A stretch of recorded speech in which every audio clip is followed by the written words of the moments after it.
السلام علیکم ورحمۃ اللہ۔ محترم سامعین ناظرین، آپ حضرات کے علم میں ہے کہ قربانی کے ایام شروع ہو رہے ہیں اور ہر آدمی اپنے پسند کا جانور لاتا ہے، اس کو ذبح کرتا ہے۔ جو قرآن کریم میں معروف جانور موجود ہیں جیسے گائیں، بیل وغیرہ، اونٹ، اونٹنی وغیرہ، بکرا اور اس کی مؤنث بکری، اسی طریقے سے دمبا، بھیڑ وغیرہ، اونٹ، اونٹنی وغیرہ، یہ تو قرآن کریم میں نص میں موجود ہیں۔ اس کے علاوہ ایک جانور ہے جس کو ہم بھینس اور بھینسا کہتے ہیں، جو کہ ہمارے ہم پائی جاتی ہیں۔ اس حوالے سے حکم کیا ہے؟ بعض لوگوں نے اس سے اختلاف کیا، وہ کہتے ہیں جی اس کی قربانی جائز نہیں۔ وجہ یہ ہے کہ قرآن و سنت میں کوئی واضح دلیل موجود نہیں۔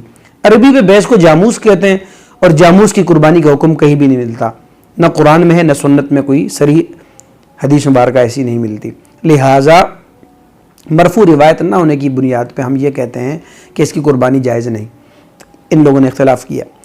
اس بات کو سب سے پہلے سمجھے، پہلا سوال ان سے ہمارا یہ ہے کہ جیسے آپ اس کے گوشت کو حلال جائز سمجھتے ہیں، کھاتے ہیں گوشت، اسی طریقے سے اس کے دودھ کو آپ حلال سمجھتے ہیں، اسی طریقے سے اس سے بنے ہوئے گھی کو، مکھن کو، لسی کو آپ حلال سمجھتے ہیں، کس دلیل کی بنیاد پہ؟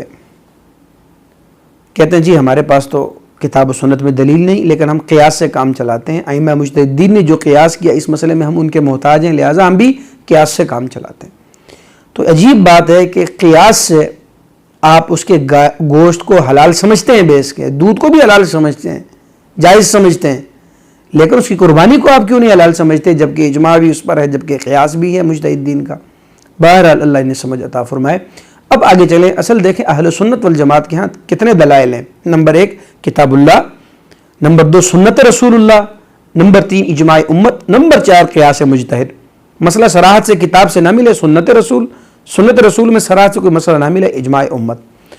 اب آپ دیکھیں اس پر تو بے شمار حوالہ جات موجود ہے، میں کلپ کے اختصار کو مد نظر رکھتے ہوئے صرف چند حوالے آپ کی خدمت میں نقل کر دیتا ہوں۔ سب سے پہلے آپ اجماع امت سے دلیل آپ دیکھیں، علامہ ابن المنذر کی۔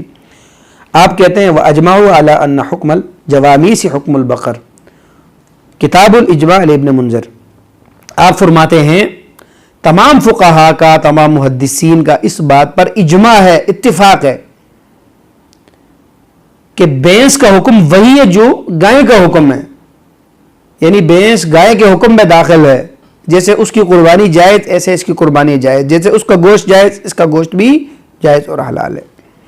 اس کے بعد آپ دیکھیں امام حسن بصری رحمۃ اللہ علیہ مقطوع حدیث آ رہی ہے، دیکھیں حدیث کی تیسری قسم 110 آپ کی وفات ہے۔ آپ فرماتے ہیں الجاموس بمنزلۃ البقر، آپ فرماتے ہیں بھینس گائے کے حکم میں ہے، گائے کے قائم مقام ہے۔ مصنف ابن ابی شیبہ میں حدیث موجود ہے 10,848۔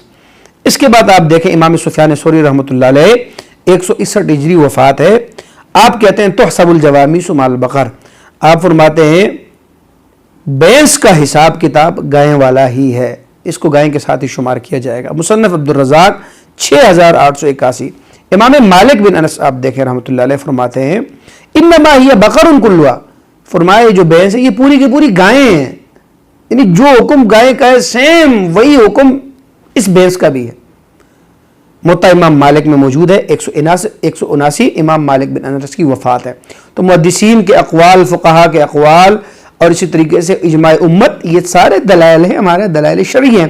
اس بنیاد پر اب اس سے اختلاف کرنا اور اپنی ایک نئی رائے پیش کرنا اور امت سے کٹ جانا، اس میں کیا فائدہ، کیا نظر آتا ہے؟ بہرحال اللہ انہیں سمجھ عطا فرمائے۔ اب دیکھیں اس مسئلے میں خود ہی اختلاف کا شکار ہے، بعض کہتے ہیں جائز ہے، بعض کہتے ہیں ناجائز ہے۔